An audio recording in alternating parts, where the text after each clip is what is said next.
Честно говоря, я не ожидала, что программу капремонта подъездов, инициативу Хабирова так откровенно будут срывать. На что надеялись исполнители? Ну, вообще странная, конечно, ситуация, потому что и идея клевая, да, и проект такой, ну, очень масштабный, да, и деньги выделены огромные, да. Но опять все уперлось вот в чиновников, конкретных чиновников, которые не успевают выполнять поставленные задачи. Так вот именно, дело-то было принципа. Ну, возле каждого подъезда, Алсу, конечно, контролера не поставишь. И, конечно, огромные деньги, которые были выделены на проект, они тоже сделали свое дело. Чиновников уволили, и что дальше? Ну, надо в этом разбираться, успеют ли в срок. И давай поговорим сегодня об этом, попробуем ответить на все эти вопросы. Давай.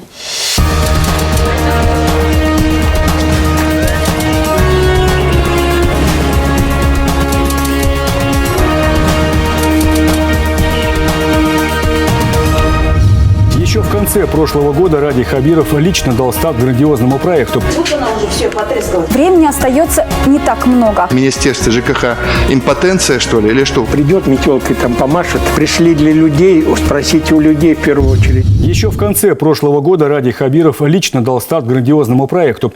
За ближайшие 6 лет привести в божеский вид все подъезды в республике. Но, видимо, не все подчиненные адекватно оценили масштаб задачи и свои силы. И вот спустя полгода после неутешительного подведения промежуточных итогов разнос по полной. Своих теплых кресел лишилось все руководство фонда регионального оператора капремонта. Выполнение программы сильно отстает от графика. То, что подъезды, которые требуют ремонта, будут в итоге обновлены, мы не сомневаемся. Но пока исполнители не рвутся качественно и в срок выполнить поставленную задачу. Попробуем сами разобраться, почему так происходит. Смотрим сюжет. Леса поставили, долго стояли эти леса. Так. А потом появились вот. А появились когда? После 22 июня. В поселке Амзя ремонт в подъезде обычной двухэтажки должен был завершиться еще месяц назад. Однако строители не торопятся. Медленно, будто нехотя, женщины-маляры закрашивают поверхность полов, выводя прямую на глазок. На перилах тоже не устранены шероховатости, а значит, к покраске они не подготовлены. Это грунтовка. Второй слой пойдет чистовая. Прям краска прям, да. То есть это нормально, что чистить не надо, да? Так, мы же чистим. Где? Проблема ремонта подъездов назрела в республике давно. На сегодняшний день тысячи парадных нуждаются в ремонте. Деревянные, рассохшиеся окна, облупленные стены и разбитые входные двери. О необходимости изменить ситуацию к лучшему и привести все подъезды в приличный вид за счет бюджета в РИО главы Башкирии Ради Хабиров заявил в конце прошлого года. Сроки исполнителям были установлены жесткие. Отсчет начался с 1 января 2019 года. Как должно начинаться утро воскресенья? Человек выходит и видит облезлые стены подъезда и злится. Либо на этих стенах цветочки, душа поет и утро становится добрым. Поэтому мы приняли решение с января 2019 года запустить в Башкортостане программу комплексного ремонта подъездов. Вообще окна смущают. То, что вот у нас... с маленьким ребенком вот ходим гулять. Жильцы многоквартирных домов на этот призыв отозвались дружно. Заявок пришло много. Каждый дом тщательно обследовали. В первую очередь получили одобрение те, у кого состояние парадных было самым плачевным. 25 назад, наверное, так слегка ремонт был. Больше не было ремонта, да, в этом доме, да. Косметический, так. Подъезд очень страшный был, а сейчас вообще красота. Воплощение программы в жизнь идет поэтапно. Средства будут выделяться целевым финансированием из регионального бюджета. В первый год оно составляет 1 миллиард 300 миллионов рублей.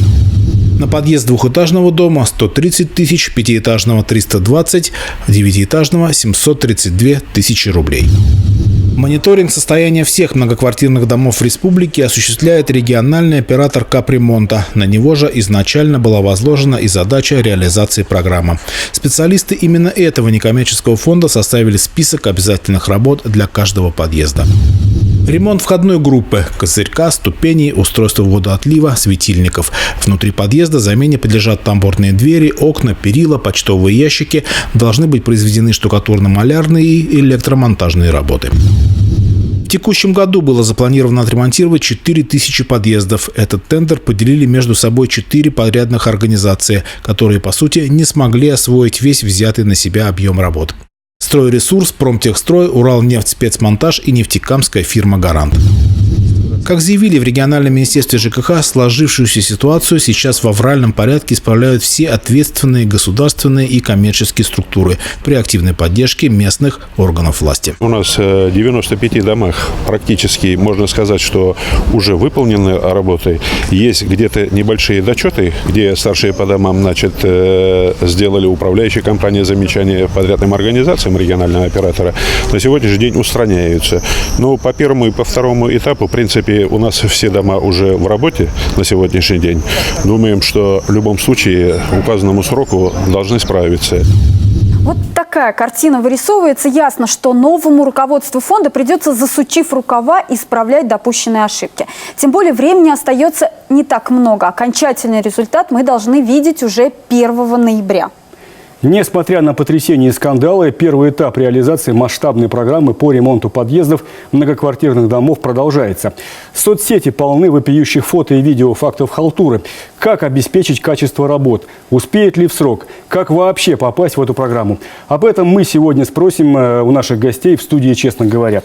Итак, Павел Сафонов, исполняющий обязанности гендиректора фонда «Региональный оператор капитального ремонта» в республике. Анатолий Николаевич, не могу без отчества, Анатолий Николаевич Дубовский, руководитель регионального центра общественного контроля в сфере ЖКХ, и Никита Дмитриев, начальник управления по обеспечению жизнедеятельности администрации города Уфы. Добрый вечер. Здравствуйте еще раз. Итак, уважаемые гости, отставка руководства фонда капремонта получилась очень громкой. Возникает вопрос, кто виноват и что делать, Анатолий Николаевич? Тут не очень благодарное дело виноватых искать. Принято решение, все руководство фонда ушло. Я считаю, уже с изначалья, когда формировалась вот эта новая программа, это новое дело, поручили рекоператору. Я думаю, наверное, правильно было эту работу организовать через органы местного самоуправления, то есть муниципальное образование, районы и города. Есть структуры, есть общественность, которая может контролировать, и есть управляющие компании, которые могли бы сразу подключиться. Сегодня что у нас получилось? Рекоператору отдали, те на торгах. Просто не потянули объем вообще? Конечно. Тем более, что рекоператор выполняет большущий объем капитальных ремонтов. А вот эта дополнительная нагрузка, она, в общем-то, внесла очень серьезный дисбаланс в работу этой организации, и не справились. Павел, я прошу прощения, наверное, не очень корректно будет с вашей стороны говорить, кто виноват. Мы об этом и не спрашиваем. Что делать? Что делать? На сегодняшний день совместно с Министерством жилищно-коммунального хозяйства по поручению главы республики, временно исполняющего главы республики, провели ряд совещаний с муниципалитетами, провели аналитику. У нас, получается, на сегодняшний день 4 крупных генподрядчика и выяснили, кто у них на субподрядах. Некоторые субподрядчики, они просто-напросто набрали себе объемы и просто не справляются с этой поставленной задачей. То есть есть определенные вопросы? Вопросов очень много. На аудиоселекторе мы с муниципалитетами обговорили путь решения, попросили в целом подключиться муниципалитеты, чтобы они либо управляющие компании, либо муниципальные какие-нибудь организации подключили к этой работе. И совместно тогда мы сможем усилить и выполнить поставленную задачу. А что за история с 300 миллионов рублей? Что это за деньги, куда они ушли? По данному факту, как я приступил к своим обязанностям, полностью бухгалтерскую аналитику я провожу, пока не готов ответить. То есть пока проводится проверка и полной ясности пока нет, да? Картины полной пока нет. Опять же, вопрос, на который пока нет ответа. Пока на сегодняшний день ответа на данный вопрос нет. Но деньги действительно авансом ушли? Совершенно верно. Понятно. Никита, скажите, пожалуйста, вот в этой схеме каковы функции, обязанности и ответственности муниципального органа власти? Да, мы первоначально, конечно же, с нашими жителями формировали эти списки подъездов, списки домов, которые вошли у нас в эту программу. И после этого как раз и передавали их региональному оператору. Но тут, конечно же, как было правильно отмечено, что мы смотрели за этой ситуацией. Эта ситуация тоже нас начала настораживать, потому что те подрядные и генподрядные организации, которые взяли объемы, в частности, по городу Уфа, фактически... А их выбирал рекоператор? Да, их отбирал региональный оператор. Фактически не справились со своей задачей. Вот в рамках общественного контроля какие вот наиболее, ну, скажем, вопиющие факты вот выявлялись?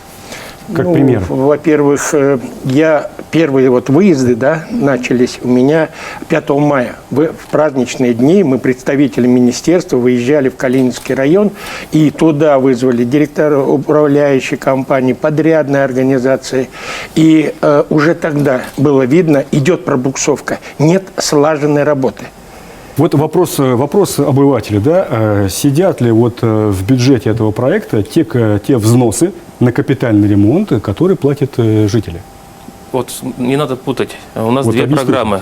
Первая программа – это капитальный ремонт многоквартирных домов, куда входят фасады, сантехника, электрика и так далее. И вторая программа – это программа в Рио главы республики. Личная инициатива. Инициатива личная, да, совершенно верно. Где он изыскал возможность поддержать ремонт подъездов в нашей Это очень республике. важный момент. Это разные деньги. Это совершенно разное. Это два разных кошелька. Первый – это куда идут взносы за капитальный ремонт. Это котловой счет, да, именно в рекоператор. И вторые – это уже финансирование республиканское. Павел, тут возникает вопрос, да, ну, сроки уже практически сорваны, да, график очень напряженный. Вы успеваете? На сегодняшний день, конечно, мы не успеваем, но надо успеть. Ну, надо успеть. Что делаете И для для этого мы полностью, еще раз повторюсь, то, что мы взаимодействовать будем полностью с муниципалитетами. И я думаю, что в тесной связке мы должны это все выполнить и к сроку. Вот срок поставил в Рио главы республики 1 сентября. До 1 сентября. Да. То есть изменились сроки? Получается, массово нам нужно открыть объекты и уже приступить к работам вообще в целом. Спасибо, мы вернемся к разговору через несколько минут. Итак, ваш подъезд попал в программу. Но это еще не значит, что можно выдохнуть и спать спокойно. Качество ремонта это, к сожалению, автоматически не гарантирует.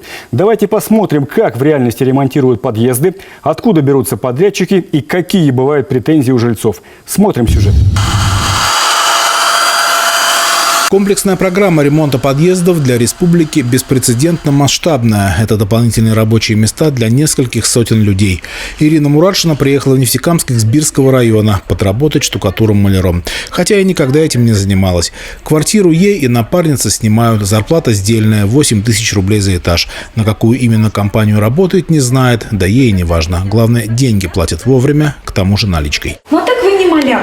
Нет, я сама, как говорится, повар-кондитер, массажистка, я сама. У меня просто вот делать, как говорится, работа нужна летом, вот, как говорится, пришла уже работать сюда. Компания «Уралнефть-Спецмонтаж» выиграла самый большой по количеству подъездов тендер. 1382 подъезда должны обновить до ноября, но по срокам первый этап уже провален. Мэр Нефтекамска разводит руками. Помощь предлагали, но местных помощников генеральный подрядчик почему-то игнорирует.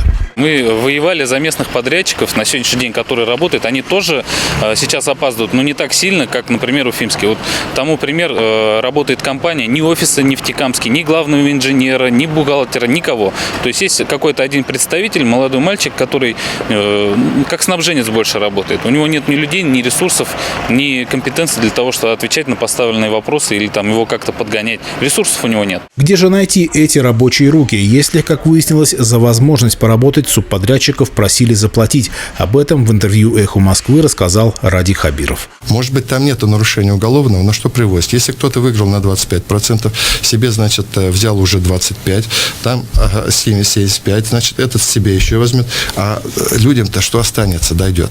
И я понял, что вот здесь вот надо просто какие-то хирургические методы применять, чтобы этого, во-первых, не было и в будущем, и как-то выправлять ситуацию сейчас. Брать процент с тех, кто хочет поработать, это легально. Так строится строительный бизнес, уверен Константин Попов, чья компания «Промтехстрой» выиграла тендер на ремонт половины уфимских подъездов. У нас размер услуг за генподряд определен в размере 5%. Эти 5% они покрывают покрывают только наше финансовое участие в аукционе. Детали выполнения комплексной программы сейчас выясняют контрольно-надзорные структуры. Проверки начались и в фонде капитального ремонта. Инспектора контрольно-счетной палаты проверяют полноту, качество ремонта подъездов, кровельных работ, фасадов, в целом всех видов работ, предусмотренных программой капитального ремонта. Выездные проверочные мероприятия осуществляются не только в городе Уфе, но и в городах Сибай, Кумертау, Нефтекамск. Результаты проверки по его окончании будут направлены в правоохранительные органы для дачи правовой оценки выявленным нарушениям. Видимо, не все субподрядчики были готовы работать на совесть. И все же, вне зависимости, кто выполняет ремонт, генеральный подрядчик несет и генеральную ответственность за каждый объект. Привлечением честных профессионалов сейчас вплотную занимаются и руководители муниципалитетов. Задача одна на всех – вовремя сделать качественный ремонт подъездов. Мы возвращаемся в студию, честно говоря. Опыт по капитальному ремонту домов накоплен огромный. Почему до сих пор не отлажен механизм работы? Почему каждый раз мы видим печальный результат? В целом печальный результат. Я бы не сказал, что печальный прямо результат. Преждевременно. Да, Преждевременно. не надо говорить. Всегда это связано с какими-то скандалами, всегда где-то что-то не так. Почему спокойно нельзя просто отремонтировать, а не вот как здесь? Сколько людей, столько и мнений в целом существует. Ну, будем усиливать работы, будем по качеству в первую очередь смотреть. Стандартная смета есть ремонта одного подъезда? Ну, стандартного. Вот Она озвучилась, да. Сколько? На сайте тоже висит. На каждый вид дома. Двухэтажный одна цена, пятиэтажный другая цена, девятиэтажный третья цена. Это, ну, примерно цифры какие? Ну, двухэтажный 129 тысяч рублей стоимость всей, во всем объеме ремонтных работ. Девятиэтажка, пятиэтажка где-то около 300 или 50 тысяч рублей также. Я тенденция, точно назвать не могу. Как подъезды попадали в эту программу? Кому это больше вопрос? Да, это вопрос, конечно, к муниципалитетам, да, это вопрос к нам. Значит, какие подъезды были у нас включены? В первую очередь, это у нас были подъезды, которые в технически плохом состоянии. Это подъезды, в которых у нас не проводился капитальный ремонт более 10 лет. Это подъезды, по которым было предписание государственной жилищной инспекции. Вот. И это подъезды, где у нас активные председатели многоквартирных домов. То есть инициативные жители? Инициативные, да. Вот как раз говорили, что попадают хорошие подъезды. В соцсетях очень много сообщений именно таких, да. Что... Да, опять же, смотрите, это субъективное достаточно мнение, потому что есть активный председатель совета многоквартирного дома, который следит за своим подъездом, но у них нет на статье содержания окон. А один из видов работ – это замена окон на пластиковые. И председатель совершенно справедливо требует: я хочу войти в эту программу для того, чтобы поменять окна? Поменяли окна. Совершенно верно. А если, допустим, у тех подъездов, где нужно заменить, грубо говоря, только окна там или перила, как им выделяются деньги? Не все же 129 тысяч на подъезд, как вот совершенно говорим, верно. После правильно? того, как вот подрядная организация деньги? выполняет ремонт, формируются отчетные документы КС-2, КС-3, и в соответствии с этими документами как раз производится оплата. Антон Николаевич, где вот какие-то слабые места, да, у этой программы по смете, которые нужно в обязательном порядке контролировать? Ну, с вашим-то опытом это понятно? Тут перед началом работ открывается наряд, в котором расписываются все виды работ, которые должны быть, ценовая, и расписывается председатель совета многоквартирного дома. И потом он уже, подводя итоги, окончательно получив документы, а он должен, я их всем говорю, не подписывайте, Анатолий пока Николаевич, но мы же вы с вами не получите. понимаем, что краска может отличаться одна от другой на порядок. Совершенно верно. А верно. цвет будет один. Совершенно верно. Но дело в том, что тут мы как раз и хотели бы, чтобы технадзор, который существует, вот они как специалисты, собственники жилья, в формате фонда капремонта? Совершенно верно. На сегодняшний день 38 человек у нас в фонде, которые осуществляют технический надзор. Да, Получается, на одного сотрудника выходит около 55-60 многоквартирных домов. Он должен выехать. Это очень большой объем. Это очень большой объем, да. А можем мы говорить, насколько это будет корректно, да, что жители сами приводят в такое состояние подъезда, после которого их приходится капитально ремонтировать? Их же ответственность тоже ведь есть. Есть разные дома. Есть двухэтажные дома, социально, они малобюджетными называются. Социально необеспеченных слоев. Да. И там категория людей проживает именно с низким уровнем социальной допустим, та же Черниковка, да, очень много таких домов там, да. И вот с этих-то домов и надо было начинать, и с них начали. Спасибо, а мы продолжим разговор через несколько минут. Пока система работает так. Качество и сроки ремонта соблюдаются там, где есть жесткий контроль. И здесь многое зависит не только от местных органов власти и управляющих компаний, но и от самих жильцов, от их активности и организованности. Смотрим сюжет. Вот она уже все потрескалась, вот она уже вся вылезет весь песок. В ремонте подъезда последнее слово за жильцами. Штукатур-маляр на пенсии Уфимка Фейруза Зарипова отказывается принимать работу подрядчиков. Недочеты режут ее профессиональный глаз. Вот дырочки остались, вот тут на дверях дырочки, вот дырки. Подрядчик хоть и спорит с женщиной, но идет исполнять замечания. За работу платят только тогда, когда все жильцы будут удовлетворены результатом. То, что будет, не знаем, но ремонтируют замечательно. Замазывают все щели, грунтовкой прошли, сейчас шпаклюют.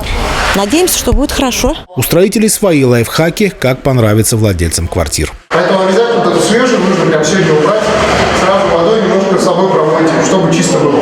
Если полы чистые, все, жильцы довольно рады. Главное, чистота, аккуратность. Но хороший ремонт зависит не только от качественной работы подрядчика. Каждый подъезд уникален. Важно, чтобы управляющая компания вовремя подготовила площадь под ремонт и согласовала перечень работ. Пример, замена люков в подвал. Они не входят, но они везде в страшном состоянии. И, соответственно, когда житель только зашел в подъезд, он сразу видит глазами этот люк.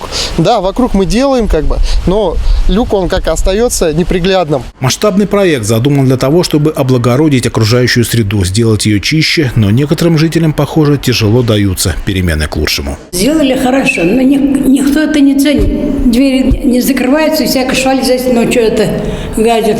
Единственное, здесь художники народные есть, подрисовали, это руки пообрывать бы им, этим художникам. Такая красота, все как красиво сделано. За столько лет первый раз, как говорится, ремонт сделали. Программа ремонта подъездов рассчитана на 6 лет. За это время в республике отремонтируют 26 тысяч подъездов. Пока план выполняется на 40-60% в зависимости от района. Но вопрос будет находиться на постоянном жестком контроле. Накопленный ранее блок проблем пока не позволяет существенно сократить отставание от утвержденных планов, но темпы проведения работ увеличиваются. Более того, мы планируем уйти от этапности, Ради Фаридович, запускать работу независимо от установленных сроков и перед собой поставили задачу по максимальному завершению работ по ремонту подъездов 1 сентября в объеме не менее 80%. Итак, объем работы огромный. Сознательность подрядчиков и гражданский контроль, конечно, хорошо. Но вопрос, как будет обеспечиваться государственный и гражданский контроль и какие перспективы того, что вы успеете к сроку выполнить все работы. Павел. Буквально на прошлой неделе мы в стенах администрации города Уфы провели совещание под председательством заместителя министра жилищно-коммунального хозяйства Мамаева. Потому что в Уфе наибольшее количество подъездов. Да, собрали, получается, все 7 районов. На этом совещании проговорили о том, что нужно складчно объединиться, потому что есть и управляющая компания. Она общая, да. Совершенно верно. И задача одна, она и общая. И 7 районов готовы подключиться к этой работе. Я думаю, мы сейчас должны взять массовое количеством. Все-таки есть опасения в связи со сжатыми сроками, остается немного времени. Опасения по поводу штурмовщины и качества недостаточного работы. Что вы на это скажете? Качество мы будем принимать очень жестко. То есть контролировать будем на этапе приемки очень жестко, потому что принимают как жители, как принимает технадзор, так и у нас принимает орган муниципального жилищного контроля. У нас задача сделать так, чтобы жители в первую очередь были довольны. Смотрите, все эти сбои произошли из-за чего? Хватали-то много. В надежде на то, что придет, метелкой там помашет. Именно так. Имитирует работу. А тут нате вам, такие требования, жесткий контроль. Мы говорим, пришли для людей, спросите у людей в первую очередь и несите ответственность. Мы говорим о том, что там, где есть контроль, и Да, общественный, и где государственный, там подписали нормально. председатели, Там и всё сами нормально. же выходят и говорят, ну вот спасибо, все, очень хорошо. Понятно. Спасибо вам за честный разговор. До свидания. Слушай, Алсу, ну я еще раз убедился, да, в ходе сегодняшней программы, что вот эта вот комплексная программа ремонта подъездов – это нужный проект, который все-таки надо довести до конца. Так никто ж не спорит-то. Тем более, что все для этого есть, и его можно довести до конца. Но будем надеяться, реально. что все обойдется без скандалов. Слушай, ну надежда умирает последней, конечно, но здесь я четко понимаю, что без общественного гражданского контроля ну просто не обойтись. Контроль гражданский – это хорошо, но мне хотелось бы, чтобы работала система, чтобы каждый на своем месте работал честно и, самое главное, деньги не воровал. Ну, с этим не поспоришь. Тебе слово. Некоторые наши чиновники настолько привыкли заменять реальную работу показухой и красивыми отчетами, что уже просто не могут иначе. И отсюда все эти истории про Белоснежку и 7 гномов, но в смысле про теперь уже бывшего руководителя Башкирского фонда капитального ремонта и 7 его верных замов с персональными машинами и кабинетами за наши кровные взносы. И абсолютно понятен гнев в РИО главы региона, когда при выяснении причин пробуксовки громко анонсированной программы вместо готовых подъездов вылезает наружу все это волшебное расписание. Действительно, как с ними можно работать? Смотрите, честно говоря, на канале БСТ. Кстати, если чиновник начинает свою работу с капитального ремонта собственного кабинета, недолго ему там сидеть. Верная примета. До свидания и берегите себя и своих близких.